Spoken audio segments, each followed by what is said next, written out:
علامہ قرطبی نے لکھا ہے کہ اس طاعون سے 70,000 بنو اسرائیل ہلاک ہوئے تھے. دیکھا آپ نے تفسیر خازن امام قرطبی نے لکھا ہے 70,000 بنو اسرائیل. 70,000 بہت زیادہ ہوتا ہے. مجھے نہیں پتا کہ ابھی کورونا میں ہمارے کتنے جانیں ہلاک ہوئی, مجھے نہیں پتا ساری دنیا کی, لیکن یہ عدد و شمار ہمیں یاد رکھنا چاہیے بنو اسرائیل کا. یہ ان پہ یہ عذاب آیا تھا, اور ان یہودیوں خبیثوں کی وجہ سے زمین پہ یہ عذاب آیا, اور اس کے بعد پھر یہ پھیل رہا ہے, اور اس کی ہوائیں ہمیں بھی ملتی ہے.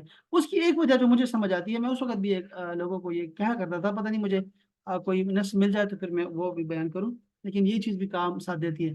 دیکھو جو گناہ وہ کرتے تھے نا, ان پہ جو عذاب آتا تھا پچھلی امتوں پہ, جو عذاب ان کے کسی عمل پہ آتا تھا, آپ دیکھو ذرا ہمارے معاشرے میں کیا وہ گناہ تو ہم نہیں کر رہے جس کی وجہ سے ان پہ عذاب آیا تھا. تو آپ دیکھیں گے کہ وہ جو گناہ وہ کرتے تھے اور ان پہ عذاب آ گیا اور وہ ہلاک اور تباہ ہو گئے قوم کی قوم, وہ ہم پہ بھی آتا ہے, وہ گناہ ہم میں موجود ہے باقاعدہ سے, لیکن ہم ہلاک نہیں ہوں گے, چونکہ رسول اللہ صلی اللہ علیہ وسلم اللہ نے وعدہ کیا ہوا ہے کہ وہ ہمیں ہلاک نہیں کرے گا. سب کو سب ہلاک, سب کے سب ہلاک نہیں ہوں گے, لیکن ہم میں وہ گناہ موجود ہے. آپ اندازہ کریں کہ وہ ان قوموں میں ایک ایک گناہ موجود تھا, دو دو گناہ تھے ان میں, ان سب کے گناہوں کو ملایا جائے تو وہ سارے گناہ ہم میں موجود ہیں. بس ہمارا پیغمبر ڈاڈا ہے اور مضبوط ہے اور اللہ کا محبوب ہے, اور اس کی قدر ہے, تکریم ہے اللہ کے ہاں, اس کی عزت ہے, شرف ہے اللہ کے ہاں, اس لیے ہم جو ہے بچے ہوئے ہیں. تو آج جو ہم زندگی جی رہے ہیں نا, صحیح سمجھیں اگر آپ, تو یہ رسول اللہ صلی اللہ علیہ وسلم کی ہی مہربانی ہے, انہی کا احسان ہے ہمارے اوپر. بہت سارے احسانات میں سے ایک یہ احسان بھی ہے کہ انہوں نے ہم سے عذاب کو اٹھا لیا ہے. اللہ تعالیٰ نے ان کی وجہ سے ہم سے عذاب اٹھا لیا ہے دنیا میں, اور یہ توقع ہے, ہمارا ایمان ہے, یقین ہے کہ ان کی وجہ سے آخرت میں بھی ہم سے جو ہے عذاب کو اٹھا لیا جائے گا انشاءاللہ تعالی. تو آپ نے فرمایا یہ طاعون گندگی ہے, گندگی, اور تم سے پہلے جن لوگوں کو عذاب دیا گیا ان کا بچا ہوا عذاب ہے. اگر کسی علاقے میں طاعون پھیلے تو تم وہاں ہو تو تم وہاں سے مت نکلو, اور اگر تم کو یہ خبر پہنچے کہ فلاں علاقے میں طاعون ہے تو تم وہاں نہ جاؤ. اس حدیث کو امام بخاری نے بھی روایت کیا ہے, سیدہ عائشہ نے بھی یہی بات جو ابھی ہم نے کہی ہے, یہی روایت ان سے بھی ہے. جو اس کے تقدیر میں ہے تو اس کو ایک شہید کا ثواب پہنچے گا, جو صبر کرے گا, تقدیر پہ صبر کرے گا. طاعون ہر مسلمان کے لیے شہادت ہے, ہر مسلمان کے لیے شہادت ہے. حضرت عبداللہ بن عمر بیان کرتے ہیں کہ رسول اللہ صلی اللہ علیہ وسلم نے ارشاد فرمایا, ہماری توجہ متوجہ ہو کر فرمایا کہ اے مہاجرین کی جماعت, 5 چیزیں ایسی ہیں کہ جب تم ان میں مبتلا ہوگے, اور میں اس سے اللہ کی پناہ مانگتا ہوں کہ تم ان میں مبتلا ہو, تو تم پر مختلف عذاب نازل ہوں گے. دیکھا آپ نے کہ اگر تم میں یہ بیماریاں, یہ گناہ آ جائیں تو تم پر عذاب آئیں گے مختلف قسم کے. سنیں, جب قوم اعلانیہ بدکاری کرنے لگے تو اس میں طاعون پھیل جاتا ہے. ایک آپ دیکھا آپ لوگوں نے بدکاری, اب ذرا گریبان میں دیکھیں, اور گریبان میں جان کے دیکھیں کہ ہمارا جو معاشرہ ہے انفرادی اور اجتماعی, کیا وہ ہم بدکاریوں کو اعلانیہ طور پہ کر رہے ہیں, یا جیسے چپکے چپکے کرتے ہیں, کیا ایسا کر رہے ہیں ہم لوگ؟ یہ ذرا سوچنے والی بات. دوسرا, اور ایسے دردوں والی بیماریوں میں مبتلا ہوتے ہیں جو ان سے پہلے لوگوں میں نہیں تھی. ایسے گناہ آتے ہیں. پھر یہ بدکاری والے, جہاں پہ زنا عام ہو, بدکاری عام ہو, تو وہاں پر دردوں والی بیماریاں آتی ہیں. اور جو قوم ناپ اور تول میں کمی کرتی ہے, اب دیکھیں یہ حضرت شعیب علیہ السلام کی بات آ گئی, اس میں قحط سالی, سخت مشقت اور ظالم حکومت نازل کی جاتی ہے. آج ہم رو رہے ہیں, لیکن میں آپ کو یقین سے بتا رہا ہوں, یقین سے, یہ بھی آئے تھے رضوان بھائی ہمارے آئے تھے, میں آپ کو بتا رہا ہوں کہ یہاں پہ ریڑی واڑا, جو کہ آپ حیران ہوں کہ بڑا معصوم سا آدمی ہوگا, وہ بھی چور ہوگا, خائن ہوگا, دھوکے باز ہوگا, فریبی ہوگا, آدم خور ہوگا, اپنے بچوں کے لیے دوسرے کو جو ہے وہ لوٹ رہا ہوگا. آلووں پہ انہوں نے مٹی لگائی ہوئی ہے اور اس کے اوپر چھڑکاؤ کر رہے ہیں, اور وہ مٹی کو بیچ رہے ہیں. وہ ٹماٹر ہیں, گندے ٹماٹر آپ کو دکھاتے صاف ہیں اور بیچتے گندے ہیں. آپ کیلے خرید لیں, حیران ہو جائیں گے, آپ حیران ہو جائیں گے کہ کیسے بے ایمان لوگ ہیں یہاں پہ, کیسے بے ایمان لوگ ہیں. آپ اپنے ایمان کے وجہ سے آپ کو تب چڑھے گی, آپ کو جلال آئے گا کہ یہ کس کی وجہ سے, اس خبیث کی وجہ سے جو ریڑی پہ کھڑا ہے, اس گدھے کی وجہ سے پوری قوم پہ ذلت آئی ہوئی ہے. اس کی وجہ سے جو ریڑی پہ کھڑا ہے, جس کو ہم کہتے ہیں کہ یہ بڑا چور تو صرف نواز شریف ہے, چور تو صرف جو ہے وہ زرداری ہے. یہ انتہائی بیوقوفی ہے ہماری کہ ہم یہ سمجھتے ہیں کہ عہدوں والے جو ہیں وہ شاید وہ سارے چور ہیں، ڈاکو ہیں. وہی جس کو جتنا حصہ ملتا ہے، جتنا وہ کر سکتا ہے، وہ لگا ہوا ہے، لگا ہوا ہے، اپنے بھائی کو کھا رہا ہے. آدم خور ہیں ہم لوگ، آدم خور. تو ایک تو یہ بات ہو گئی. تو ظالم حکمران نہیں آئیں گے. اور جو لوگ زکوٰۃ ادا نہیں کرتے، دیکھا آپ نے، زکوٰۃ ادا نہیں کریں گے تو بارش سے محروم کر دیے جائیں گے. اور اگر جانور نہ ہوتے تو ان پر بارش بالکل بھی نہ ہوتی. دیکھا آپ نے کہ ہم پر جانوروں کی وجہ سے بارش ہو رہی ہے. اندازہ کرو، ہم یہ دیکھیں، ہم انسان ہے، انسان اشرف المخلوقات خود کو کہتے ہیں، اور ہم پہ جو نوازشات ہیں رب کی، جو ہمیں رزق عطا ہو رہا ہے، وہ جانوروں کی وجہ سے عطا ہو رہا ہے. اندازہ کریں آپ ذرا اس بات کو، جملے کو ذرا لکھیے گا اپنے پاس. وہ جون ایلیا نے کسی وقت کہا تھا، وہ عجیب بات ہے کہ اشرف المخلوقات جب وفا کی بات کرتے ہیں تو کتے کی مثال دیتے ہیں. تو اندازہ کریں کہ ہم لوگ یعنی یہاں تک ہمیں مطلب ہم آ گئے ہیں، ہمارے معاشرے کا زوال، کہ اب ہمیں جو بارش ملنے والی ہے، جو رحمت ہے اللہ تعالیٰ کی، وہ جانوروں کی وجہ سے مل رہی ہے. اف، کس درجے ہم گر جاتے ہیں. اچھا، اور جو لوگ اللہ اور اس کے رسول سے عہد شکنی کرتے ہیں، اللہ سے وعدہ کیا نا، توبہ کی، اور عہد شکنی کر دوبارہ وعدہ کر کے پھر توڑ دیتے ہیں، ان پر ان کے دشمنوں کو مسلط کر دیا جاتا ہے، جو ان کے بعض اموال کو لوٹ لیتے ہیں. اور جو ائمہ اور حکمران کتاب اللہ کے مطابق فیصلے نہیں کریں گے، وہ آپس کی جنگوں کے خوف میں مبتلا رہیں گے، ان پہ خوف کا عذاب آئے گا. یہ سنن ابن ماجہ کی حدیث پاک ہے، تفصیل کے ساتھ ہے. یہ حدیث جو ہے اگر آپ کے پاس ہے نا، اور اس کو ذرا آپ سائڈ بائی سائڈ لکھے نا، یہ مفارا سے کام کرتی تھی، اب تو نہیں کرتی ہمارے لیے، لیکن اگر اللہ کرے کہ اس کو اللہ توفیق دے تو یہ میں اس کو میں اسکرین شاٹ بھیج دیتا ہوں آپ کو گروپ میں. آپ میں سے کوئی بھی جو شریف آدمی ہے، شریف خاتون ہے، وہ مہربانی کر کے ذرا یہ بیماری لکھے، گناہ لکھے، اس کے سامنے اس کا عذاب لکھے. تو یہ 5 چیزیں ہیں نا، تو یہ بس ہم ذکر کر دیں گے، نیچے لکھ دیں گے رواہ ابن ماجہ، بس اتنی سی بات. تو یہ بہت ہمیں کام دے گی، یہ چیز ہمیں بہت کام دے دے گی. اچھا جی، اس کے بعد کیا فرماتے ہیں ذرا سنیے انشاءاللہ گا. ضرور. انشاءاللہ انشاءاللہ. امام نووی فرماتے ہیں کہ طاعون جسم میں نکلنے والی گلٹیاں ہیں، گلٹیاں ہیں، گلٹیاں ہیں، یہ کیا ہے؟ کوئی بتائے گا؟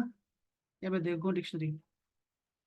گلٹیاں. پھر گلٹیاں ہوگا نا، گلٹیاں، گلٹیاں وہ جو ایک ایسے نہیں بن جاتی موٹی ہاں جی، موٹی ہاں سی. ہاں، وہ ہاں گلٹیاں جانتا ہوں میں، گلٹی آ گئی، ٹھیک ہے. تو یہ گلٹیاں ہیں، کوہنیوں، بغلوں، ہاتھوں، انگلیوں اور سارے بدن میں نکلتی ہیں. ٹھیک ہے جی. اس کو جو اس کے ساتھ سوجن بھی ہوتی ہے، سخت درد بھی ہوتا ہے.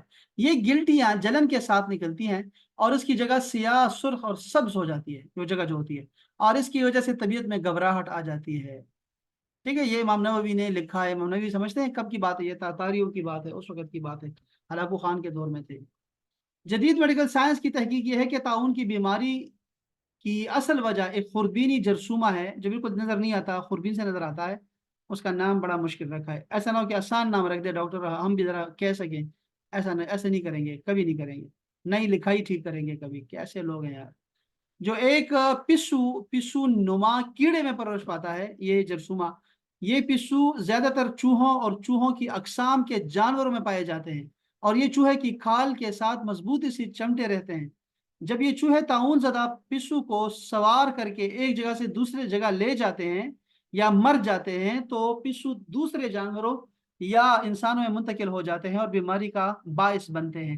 یار یہ دیکھو نا، یہ چوہوں کی بات آ رہی ہے اور پسوؤں کی بات آ رہی ہے، اور یہ کب کی بات ہے؟ یہ اس سے پہلے گزر چکے ہیں. یہ غلام رسول سعیدی صاحب جو ہیں، بہت پہلے گزر چکے ہیں. انہوں نے کرونا نہیں دیکھا، لیکن کرونا میں ہمارے ساتھ یہ سارا کچھ ہوا، اور ان سب کو دوبارہ سے ہم نے جو ہے وہ زدوکوب کیا چوہوں اور ان چیزوں کے حوالے سے. تو طاعون کا انہوں نے سارا بتایا ہوا ہے، جدید میڈیکل کے روح سے بتایا ہوا ہے، کیونکہ ان کا خاصہ یہ ہے. تفسیر تبیان القرآن بہت اچھی ہے اس حوالے سے، کہ آپ کو جدید تحقیق ملتی ہے اس میں.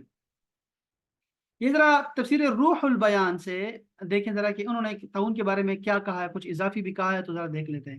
حضرت حدیث شریف میں آتا ہے کہ طاعون ایک عذاب ہے جو بنی اسرائیل پر یا پہلے لوگوں پر نازل کیا گیا، جس گاؤں کے متعلق تمہیں معلوم ہے نہیں کہ وہاں طاعون ہے، تو اس گاؤں میں ہرگز نہ جانا، اور اگر تمہارے گاؤں میں طاعون آ جائے تو اس سے ہرگز نہ نکلو. حدیث شریف میں ہے کہ آپ نے فرمایا کہ میرے پاس جبرائیل علیہ السلام بخار اور طاعون دونوں کو لے کر آئے. سنیے گا، جبرائیل علیہ السلام نے مجھے اختیار کرنے کے لیے جو ہے نا دیا بخار اور طاعون.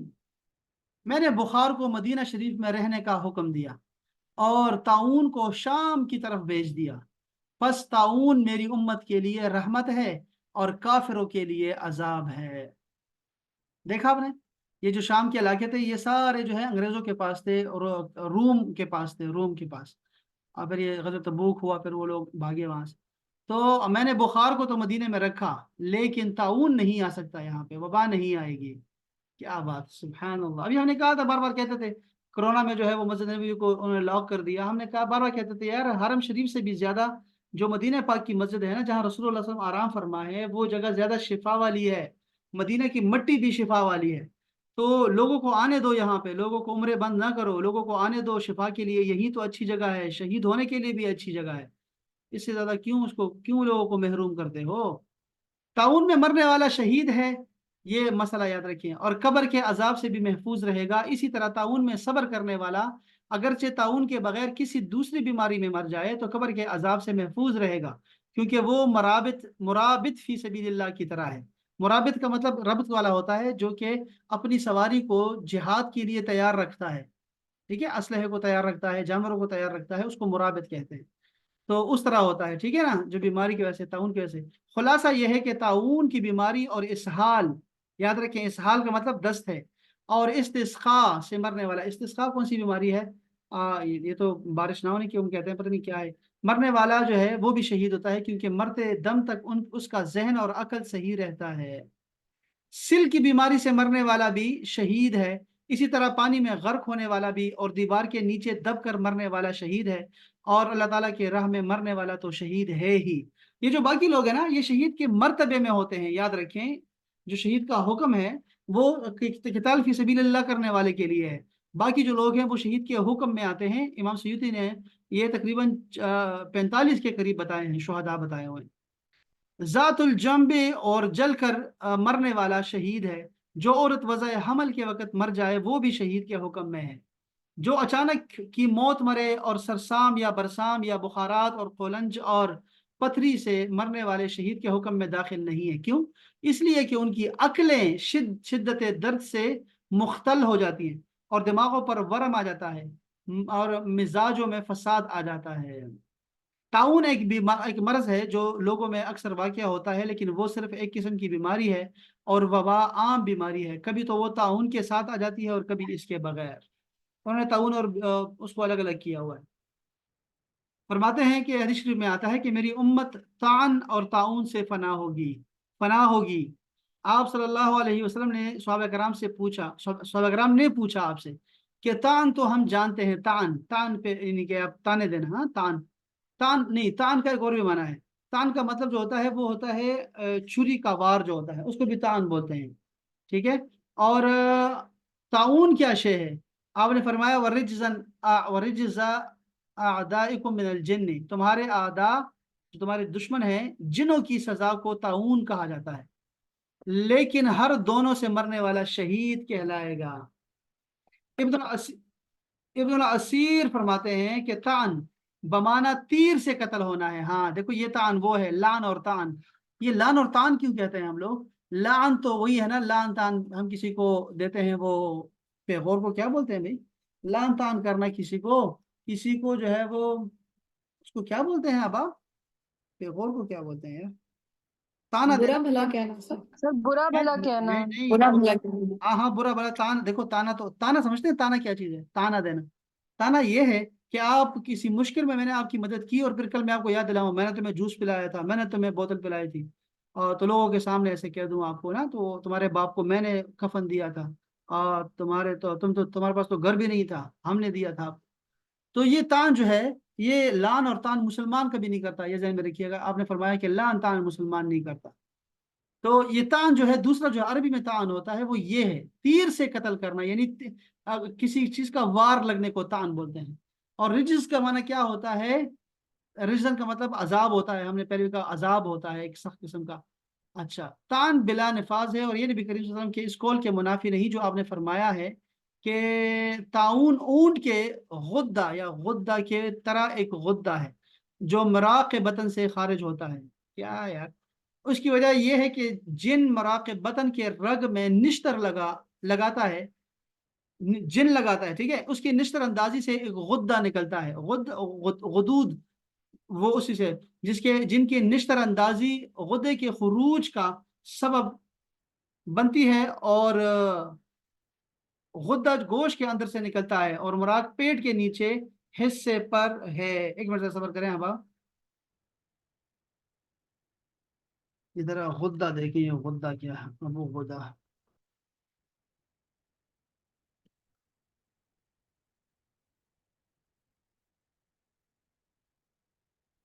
غدہ جمع غدد ہے، اور غدود بھی کہتے ہیں اس کو۔ اصل میں یہ گلینڈ، ہاں گلینڈ کہتے ہیں، ڈاکٹر صاحب صحیح سمجھتی ہوں گی۔ اصل میں خلیات کی ایک ایسے متخصص اسپیشلائزڈ مجموعے کو کہتے ہیں جو اپنی اپنی ذاتی استقلابی ضروریات سے الگ کسی قسم کے مادے کا یا تو اخراج کرتا ہے یا پھر افراز کرتا ہے۔ ابھی آپ کو دکھاتا ہوں، یہ غدہ، یہ ہے غدود، یہ جو غدود نکلتے ہیں ہمارے ہاں، یہ دیکھیں یہاں بھی نکلے ہوئے ہیں، غدود دکھا دو بھائی۔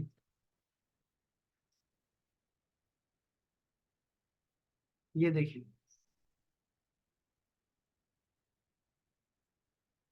مثانے کے غدود، یہ پتہ نہیں کہاں کہاں غدود نکلتے ہیں۔ اچھا جی، اچھا جی، یعنی جب تول میں کمی ہوگی تو بارش بند ہو جائے گی، جب زنا بکثرت ہو جائے گا تو خون ریزی بہت واقع ہوگی، اور جب جھوٹ عام پھیل جائے گا تو فتنے اور فساد بپا ہوں گے۔ وجہ یہ ہے کہ زنا سے جیتے جی کو مار ڈالنا ہے، کیونکہ جو نطفہ زنا سے ٹھہرا وہ حکمی طور پر مارا گیا، اسی لیے اس کی سزا فوری موت مقرر ہے، یعنی سنساری، کیونکہ عمل کے مطابق سزا دی جاتی ہے۔ اس لیے تو کم تولنے کی سزا بارش کی بندش بندوں کے رزق کی کمی کا باعث ہے۔ یوں ہی کذب، جھوٹ کو سمجھو کہ وہ بندوں میں تفرقہ اور عداوت کا موجب ہے، اس لیے اس کی سزا بھی حرج متعین ہوئی ہے جو کہ فتنہ اور فساد کا سبب ہے۔ اللہ اکبر۔ تعاون سے بھاگنے کے بارے میں احادیث نے کثرت سے ذکر کی ہے کہ یہ تعاون سے نہیں بھاگنا چاہیے، اور ایک جو ہے وہ زحف، یعنی کہ جنگ سے نہیں بھاگنا چاہیے۔ اچھا، فرار کی نیت نہ ہو تو کیا کریں گے؟ کیونکہ اس میں ایک واقعہ بھی ہے نا، بہت سارے صحابہ کرام کے واقعات بھی ہیں، ذرا وہ سناتا ہوں میں آپ کو۔ فرار کی نیت کے بغیر کسی اور وجہ سے چلا جانا جائز ہے، لیکن رخصت کے لیے چند شرائط ہیں، اور وہ یہ ہیں، سخت قسم کے شرائط ہیں، صرف محدود افراد کے لیے ہیں۔ اعتقاد کی حفاظت، مرض کے اسباب عادیہ سے احتراز، یا مثلا چلنے سے یہ نہ سمجھے کہ بیماری اسی ہوا سے پھیلی ہے، وغیرہ وغیرہ۔ اچھا، اس میں ہاں ایک اور حدیث، اس میں یہ اور ایک اور حدیث کی طرف اشارہ ہو جا رہا ہے، یہ والی حدیث پاک ہے، لا ادبا والی، کہ یہ جو سفر کا مہینہ آتا ہے تو آپ نے فرمایا لا سفرا، کوئی سفر جو ہے وہ نہیں ہے، برا نہیں ہے اور منحوس نہیں ہے سفر، نہ ہی جو ہے وہ ادوا، کوئی بیماری متعدد ہوتی ہے، متعدد بیماری بھی نہیں ہے کہ بیماری سے دوسری بیماری لگ جائے، یعنی کہ اس نیت سے نہ ہو آپ یہ سمجھے کہ یہ بیماری خود بخود لگ جاتی ہے، بلکہ یہ اگلا اللہ لگاتا ہے، یہ اللہ ہی لگاتا ہے۔ اس کی بہت ساری احادیث اس پہ جو ہے وہ ہم نے کورونا میں ڈسکس کیے، بہت ساری احادیث ہیں اس پہ، اور یہ توکل پہ بھی بہت پورا ایک لیکچر ریکارڈ کروایا تھا اسی حوالے سے، اور اس پہ ائمہ کرام کی باتیں سنائی تو حیران ہو گئے کہ یہ کیا، کیوں ایسا ہو سکتا ہے کہ کورونا کے بارے میں ہمارے جو ائمہ ہیں انہوں نے پہلے سے بتایا ہوا ہے، تو وہ اس وجہ سے ہے کہ یہ طاعون جو ہے اور یہ وبائیں آتی رہی ہیں، پہلے سے آتی رہی ہیں، بہت پہلے سے آتی رہی ہیں، اس لیے سارے جو ہے نا وہ ساری باتیں آپس میں نا ہو رہی ہیں، آپس میں جو ہے وہ میچ کر رہی ہیں۔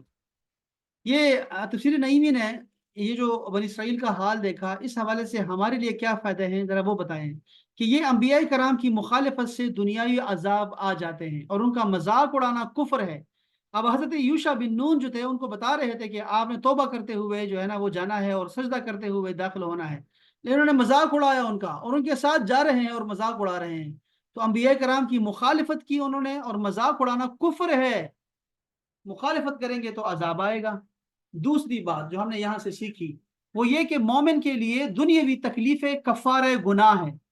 دیکھو نا، دنیا میں جو بھی آپ کو تکلیف ملتی ہے آپ نے فوراً کہنا ہے انا للہ و انا الیہ راجعون، تو اللہ تعالیٰ جو ہے وہ آپ کو اجر دے گا اس کا، اور کیا ہے یہ گناہ کا کفارہ ثابت ہوتی ہیں، جس سے کہ وہ آخرت کے عذاب سے بچ جاتا ہے۔ کفار کے لیے ایسا نہیں ہے، جیسے کہ دنیاوی نعمتیں کافروں کے لیے ان کے ظاہری نیک اعمال کا بدلہ ہیں، مومن کے واسطے نہیں۔ دنیاوی عذاب کافر کے لیے مثل حوالات ہیں، اور مومن کے دنیاوی نعمت مثلا بھتہ کے تنخواہ ہیں اس کے علاوہ ہے۔ چلو ٹھیک ہو گیا، یہ ہمیں یہ پتہ لگ گیا کہ مومن جو ہے وہ اس کو دنیا میں تکلیف کوئی بھی ملے، چاہے اس کو کانٹا ہی کیوں نہ چبھے، اس کو اس کی بھی جناب اللہ تعالیٰ اس کو اجر دے گا، اور اس کا کفارہ ثابت ہوتا ہے گناہوں کے لیے۔ تیسرا فائدہ یہ ہے کہ تعاون بنی اسرائیل کے زمانے سے شروع ہوا ہے، یہ بھی ہمیں پتہ لگا یہاں سے، حدیث بھی پتہ لگا۔ یہ ان کے واسطے عذاب تھا اور مسلمانوں کے لیے رحمت، اور حدیث پاک میں بھی یہی آتا ہے جو ہم نے ابھی بیان کیا۔ ہاں ایک فرق ہے ان شہیدوں میں اور وہ شہید جو کہ اللہ کی راہ میں شہید ہوتا ہے۔ دیکھو دو بندے ہیں جن کو ان کے کپڑوں میں جو ہے آپ دفنائیں گے اور ان کو جو ہے غسل نہیں دیا جاتا۔ ایک وہ شہید جو کہ کافروں سے لڑتا ہوا جو ہے وہ قتل ہو جائے، اور دوسرا جو بے گناہ، جس کا پکا پتا ہو کہ یہ بے گناہ جو ہے اس کو مارا گیا ہے، اس کو بھی آپ نے غسل نہیں دینا ہوتا، اور آپ نے اس کو کپڑوں میں ہی اس کو دفن کرنا ہوتا ہے۔ اس کے علاوہ جتنے بھی لوگ ہیں نا ان سب کو باقاعدہ کفن دیا جاتا ہے، اور ان کو جو ہے وہ اس کی تدفین ہوتی ہے ان لوگوں کی، اور یہ شہادت جو ہے وہ حکمن ہوگی نہ کہ حقیقتاً اور فقہی۔ یہ بھی یاد رکھیں کہ لہٰذا ایسے شہید کو غسل وغیرہ دیا جائے گا، جو ڈوب جائے، جو آگ میں جل جائے، اس طرح کی اور بہت ساری بیماریاں ہوتی ہیں۔ اللہ اکبر۔ چوتھا فائدہ کیا ہوا؟ یہ کہ چند حضرات وہ ہیں جن کو شہادت کا درجہ ملتا ہے۔ ہم نے بہت اس میں انہوں نے بھی کچھ ذکر کیا ہے کہ جو پانی میں ڈوب جائے، جل کر مر جائے، سفر میں مرے، دب کر مرے، پیٹ کی بیماری میں مرے، طاعون سے مرے، زچہ عورت مدت نفاس میں مرے۔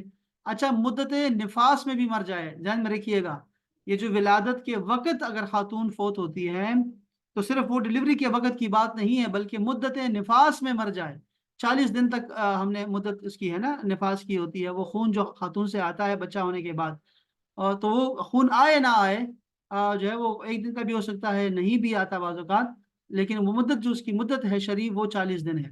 تو خاتون اس میں مر جائے نا تو وہ بھی شہید کے درجے میں ہوتی ہے۔ جو جمعے کی رات میں مر جائے وہ بھی شہید، دیکھا آپ نے؟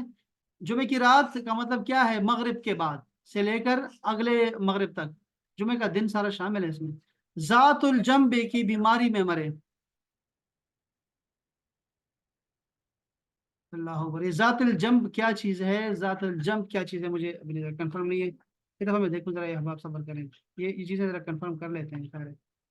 یہ ہے ذات الجنب، یہ ہے جی، جنب کہتے ہیں سائڈ کو، جنب یہ ہے اس کو، یہ ڈاکٹر صاحب سمجھ سکتے ہیں کہ ذات الجنب کیا چیز ہے، انہوں نے عربی میں بتایا ہوا ہے کہ یہ کیا ہے، یہ سائڈ کی بیماری اس کو لگتی ہے، اور اس کو کوئی انگلش میں اگر کوئی بات ہے اس کی اور سے کوئی لفظ ہے تو ہم اس کو شامل کر سکتے ہیں۔ یہ دیکھیں اس کی تفسیر میں یہاں کچھ آپ دیکھ سکتے ہیں لکھا ہوا ہے، یہ کیا لکھا ہے جی؟ فلوئڈ پشز آن لیفٹ لنگ، یہ لنگس کی بیماری میں شاید اس طرح کو کوئی آتا ہے، شاید کوئی اس طرح کو کوئی بیماری لگتی ہے۔ اچھا اس کے علاوہ ہے جی طالب علمی کے زمانے میں مرے، یعنی علم دین کے لیے بندہ گھر سے نکلا ہوا ہے تو وہ جو ہے وہ اگر فوت ہو جائے تو وہ شہید کے درجے پہ ہوتا ہے۔ سل کی، جو سل کی بیماری میں فوت ہو جائے، مرگی آ جائے جس کو، بخار کے مرض سے مرے، جو کسی کے عشق میں مرے، اللہ اکبر۔ 14 نمبر پہ کیا لکھا ہے؟ جو کسی کے عشق میں مرے بشرطے کہ پاک دامن اور عشق کو چھپانے والا ہو۔ امام سیوطی نے لکھا ہے اس کو، انہوں نے تو بہت آگے تک لکھا ہوا ہے، سارا تفصیل سے لکھا ہوا ہے۔ جس کو درندہ کھا جائے، جس کو زہریلا جانور کاٹ لے، فی سبیل اللہ آزان دینے والا بھی واہ واہ واہ، وہ بھی شہید۔ سچا تاجر شہید کے درجے میں ہوگا۔ اصل میں یہ سارے احادیث ہیں، الگ الگ سے احادیث ہیں۔ حلال کی روزی کما کر بال بچوں کو پالنے والا بھی شہید ہے۔ دریا کا مسافر بھی شہید، دریا کا مسافر جو روزانہ 25 بار یہ پڑھا کرے، اللہم بارک لی فی الموت و فی ما بعد الموت، اللہم بارک لی فی الموت و فی ما بعد الموت۔ جو شخص نماز چاشت اور ہر مہینے میں 3 روزوں کا پابند ہو، جو وطر کا پابند ہو، جو روزانہ 100 بار درود شریف پڑھا کرے، جو شہادت کی تمنا میں رہے، جو تاجر ضرورت کے وقت باہر سے مسلمانوں کے لیے غلہ لائے، جو سنت کا پابند ہو، جو جب کہ مسلمان سنت کو چھوڑ رہے ہوں، یہ سارے احادیث ہیں الگ الگ سے، جو اپنی بیماری میں 40 بار آیت کریمہ پڑھے، کون سی آیت کریمہ نہیں بتائی، جو اپنی بیماری میں 40 بار آیت کریمہ پڑھے، جو ہر رات سورہ یاسین پڑھنے کا عادی ہو، جو روزانہ صبح و شام درود شریف پڑھا کرے، جو روزانہ 3 بار اعوذ باللہ پڑھ کر سورہ حشر کی آخری آیتیں لا يستوي اصحاب النار واصحاب الجنہ اصحاب الجنت هم الفائزون، یہاں سے پڑھ لیا کریں، ٹھیک ہے۔ ہاں۔ جو طاعون سے مرے گا اس سے حساب قبر نہیں ہوتا۔ مدینہ منورہ طاعون اور دوسرے وبائی امراض سے محفوظ ہے، یہ تو ہم نے پڑھا بھی۔ طاعون کی جگہ سے بھاگنا حرام ہے، ہاں اگر کسی ضرورت کی وجہ سے بھاگ گیا تو جائز ہے۔